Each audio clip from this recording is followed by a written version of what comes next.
It's a difficult reality and one that we all have to acknowledge. Most of us simply don't know what we need to know in order to know that we need help. Parenting isn't about us. In fact, parenting isn't even about our kids. Parenting is just one way Christian dads and moms are to worship God. So welcome to the Truth.Love.Parent podcast, where we train dads and moms to give God the preeminence in their parenting. Hey, all you parents out there, I'm Aaron, but you already knew that. And today we're going to see if you and I need any help in our parenting. So let's get into it. When I used to tell people about Victory Academy for Boys, I met so many who would say things like, I wish I had known about that ministry when my sons were that age. As a biblical counselor, I have people reaching out to me all the time with parenting questions, and though all of their kids are different ages, and their income levels are diverse, and their spiritual maturity is distinctive, and their questions are very dissimilar, they all have one thing in common. They all waited too long to ask for help. Now, that's not to say that there's no hope for them. Of course not. We serve the amazing, all-powerful, all-loving, all-knowing Creator King of the universe. There is definitely hope for growth and change. However, let's be honest, the longer we wait to take our car into the mechanic, the bigger the job, the more expensive the job, and the better chances the job won't be as beneficial. Frederick Douglass was right when he said it's easier to build strong children than to repair broken men. So how is it that over 90% of the people who look for help in their parenting have all waited longer than they should to finally look for help? That seems amazingly coincidental. Unfortunately, the answer is a bit uncomfortable. Some people wait because they're lazy. They know they don't know how to successfully deal with their parenting dilemma, but they don't really want to do the work necessary to find the answer or deal with the problem. They're kind of just hoping it'll go away. Others are too prideful. They know they have a problem, but in their minds, asking for help is akin to admitting to failure, and they absolutely refuse to do that. Sometimes this group of parents struggles with embarrassment, but allowing that feeling to stop them from getting help is a result of pride. There's also a fraction of parents who are just delusional.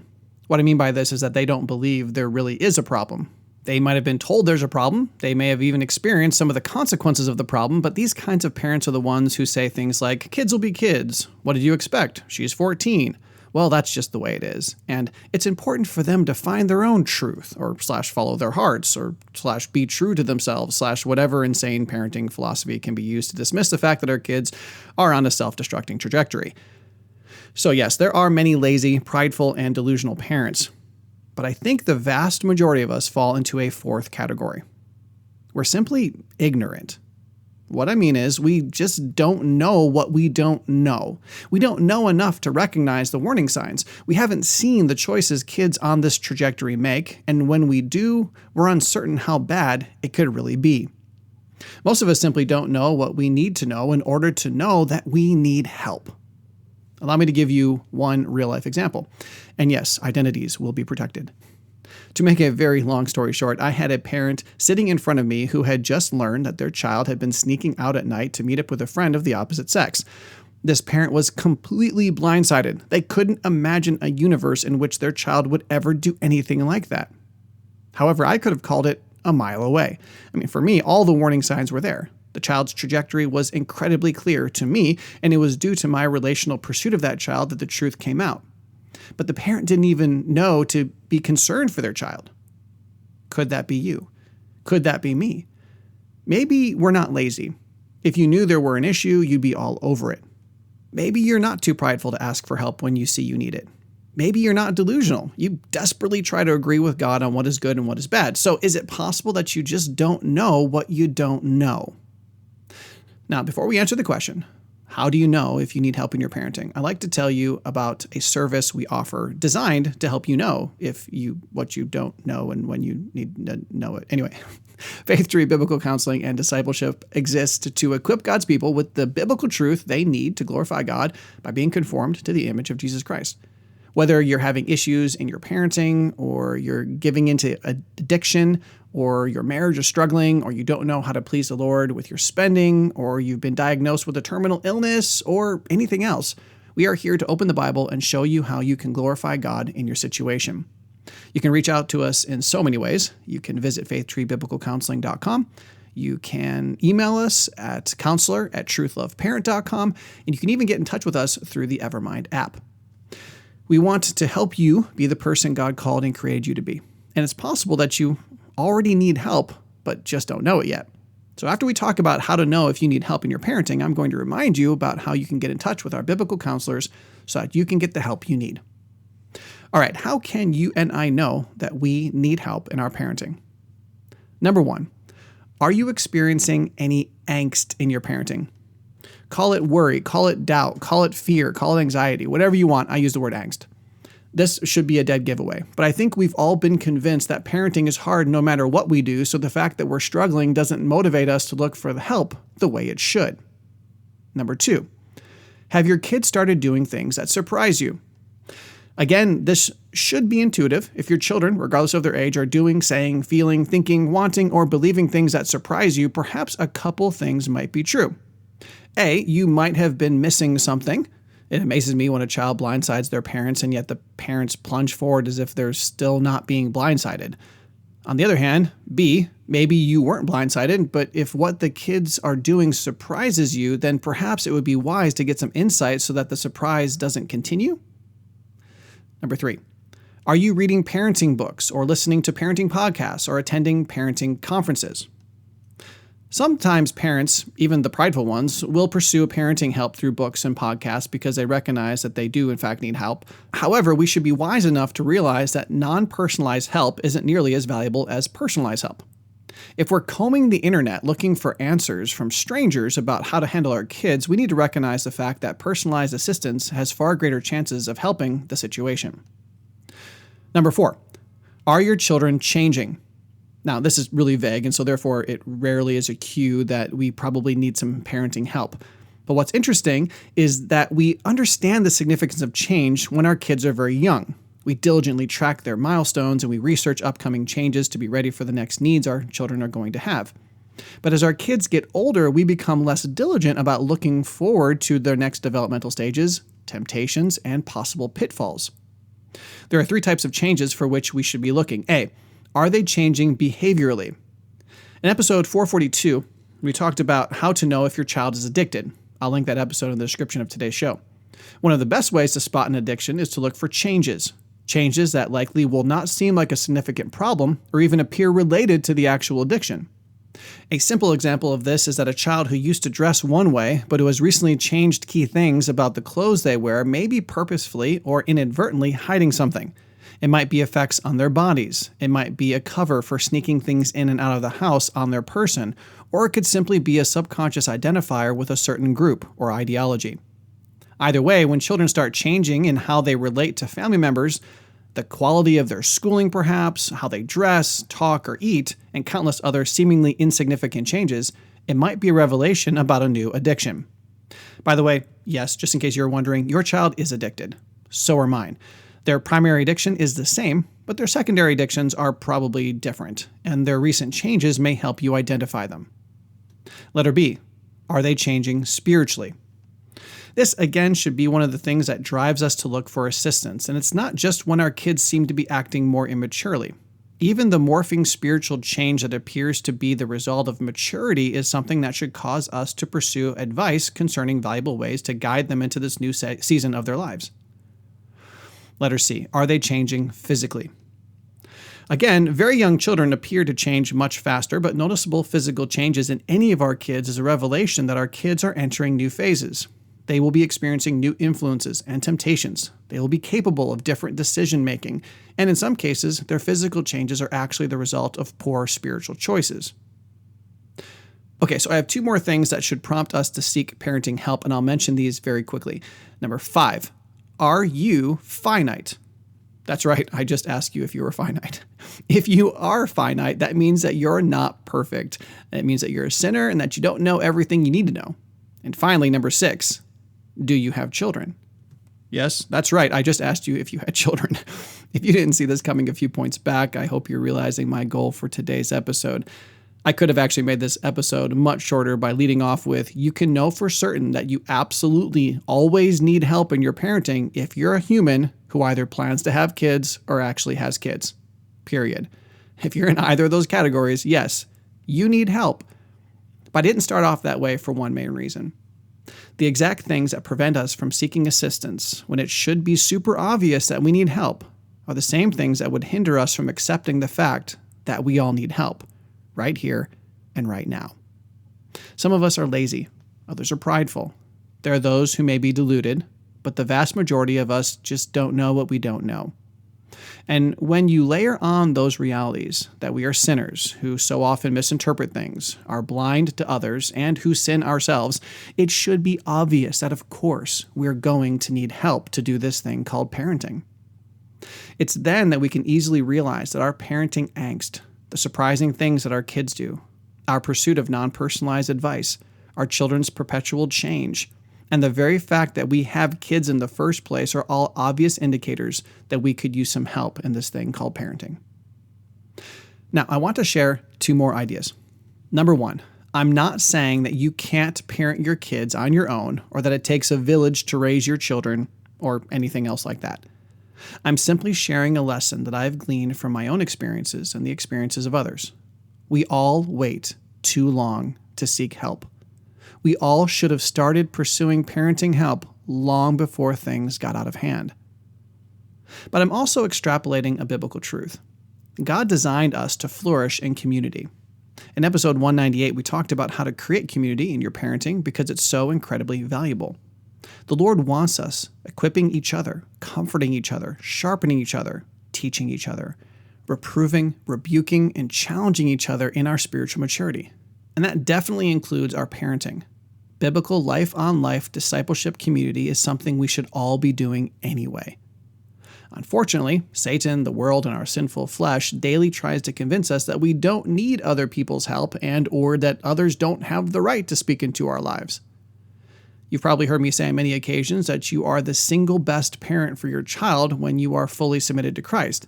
In those cases, no one can parent your kids better than you can. If they could, God would have given your kids to them. But that doesn't mean that we shouldn't pursue help. That doesn't mean we don't need to continue growing into the parent who is fully submitted to Christ, because quite often, let's be honest, we're not, and we need help getting there. And the final thing I wanted to share today is this. Number 2, since it would be wise for all of us to seek help in our parenting, we need to carefully choose the most beneficial help. A, there is value in books and podcasts. As someone who has written books and hosts a podcast, I firmly believe there's value in those mediums. But as I mentioned before, the best podcasts and books are still not personalized. You may have heard me say that the best application is the most specific application that can only apply to you. Therefore, even the best parenting book can be more valuable as someone helps you apply it to your situation in the best way possible. Therefore, letter B, there is value in counseling from people who don't know you. Again, as a biblical counselor who rarely has a previous relationship with the individuals who come for counseling, I totally recognize and champion the value in such biblical counseling. There is great help to be had in counseling from people who don't do life with you. But that doesn't mean there aren't more beneficial types of help. So, letter C, the most valuable help is found in counseling from people who do life with you. I have been on both sides of the example I'm about to give you. A person goes to someone for counseling, but they don't have a prior relationship and they only ever see each other during counseling time. That's often only on a weekly basis. In situations like that, it's so easy for the counselee to be on their best behavior, for the counselor to only ever know their side of the story, and even to deliberately withhold information from the counselor or even lie. Yeah, I know, you never saw that one coming. But when we're getting our parenting help from people who actually see us as we parent, that person has a far better chance of understanding the situation and offering assistance that will be the most beneficial, as well as just making it really hard for us to kind of casually deceive them. However, I do have one more sub-point to make. Yes, the most valuable help is found in counseling from people who do life with you, but letter D, the only valuable counseling absolutely needs to be rooted in the Scripture. Yes, best counsel is going to come from someone who intimately knows the Bible, lives a Christ-honoring life, and knows you well. But sometimes, let's be honest, it's really hard to find a person who fits into all 3 of those categories. There are plenty of people who know things about the Bible, but they don't live it. And there are also many people who know and live the Scriptures who don't know or do life with us. So what do you do?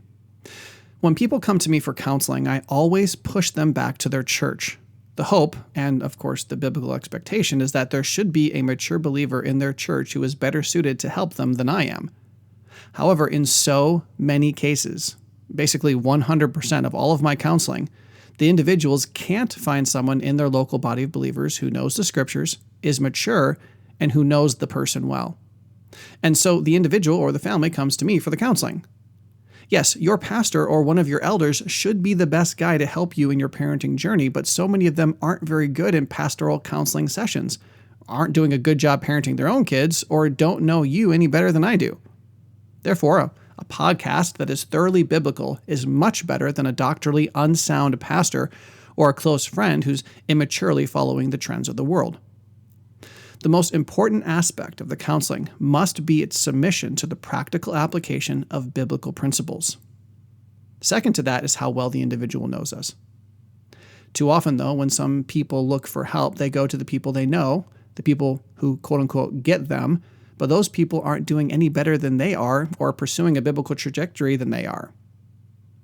In a recent article entitled "The Parenting Book Too Few Parents Read," Tim Challies started out by talking about the many parenting materials he's consumed.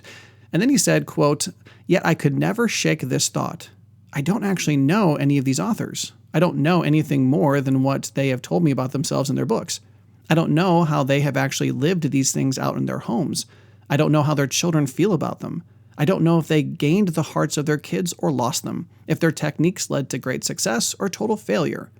But I knew it is much harder to be hypocritical in a context in which you are seen and known. It is much harder to fake it, to have a great disparity between what you teach and how you live, or between what you say is true in your family and what is actually true. The local church proves who you really are, what you really believe, and how you really live. And so I decided it would be wise to commit to reading the book that I saw each Sunday, the one that was right before my eyes. Here I could see fathers who loved their children and were loved by their children, and asked them for guidance. Here I could see parents whose children I would be proud to call my own and learn to imitate them. Here I could see the principles of Scripture really lived out. I understood that it would be foolish to spend time with a book when I could spend time with a family, to learn from a stranger when I could be mentored by a friend." Unquote. Now, I don't agree with absolutely everything Challies said in his article, but the basic premise and main points were good. Here were his 5 tips for asking for parenting help from people who are spiritually mature and who know you. I'm going to comment on his 5 tips, and we'll be done. Number 1, don't be easily impressed by people whose children are still young. This is not to say they aren't good parents, but if they offer advice that isn't necessarily an application of a legitimate biblical concept, it may simply be a fad, a repurposed secular notion, or destined to some kind of failure in the future. Number 2, look for people in your church whose older children are living the way you'd hope your children will someday live. Now, this is really great advice if you have a good, grounded, biblical, Christ-honoring vision for how you hope your children will live one day. If you don't have biblical hopes for them, I might think many people who are living unbiblical lives could be a good model for my kid, and their parents will seem like someone from whom I could get good advice, but I shouldn't. Number 3, be wary of people whose egos are tied closely to their children. First, this is an indication of sinful pride, and so that mostly bumps them out of the spiritually mature category of counsel givers. Second, since their motivation for parenting isn't actually biblical, it doesn't matter if they're encouraging you to do good things in good ways, because they're also teaching you to do them for bad reasons. Number 4, as you speak to exemplary parents, also speak to their exemplary children. I'm just going to read what he wrote under this point. Challies said, quote, "Ask them what they believe their parents did so well. Ask them what they have learned from their mom and dad. Ask them for the ways in which they intend to imitate their parents." End quote. Those are all great ideas. And finally, number 5, don't fall into the trap of thinking that just because older parents raised their children many years ago and in a different cultural context, their counsel is no longer valuable. The Apostle Paul likely didn't even have kids, but his exceptionally biblical advice about child rearing still stands thousands of years later. And since the Word of God is eternally relevant and evergreen, then anyone who used those principles to rear their kids is someone who should be able to speak into our parenting. I'll have a link in the description to the full article, as well as an interview I did with Tim that discusses parental blind spots. I hope you'll check those out. But more importantly, I hope that you will continue to pursue help in your parenting.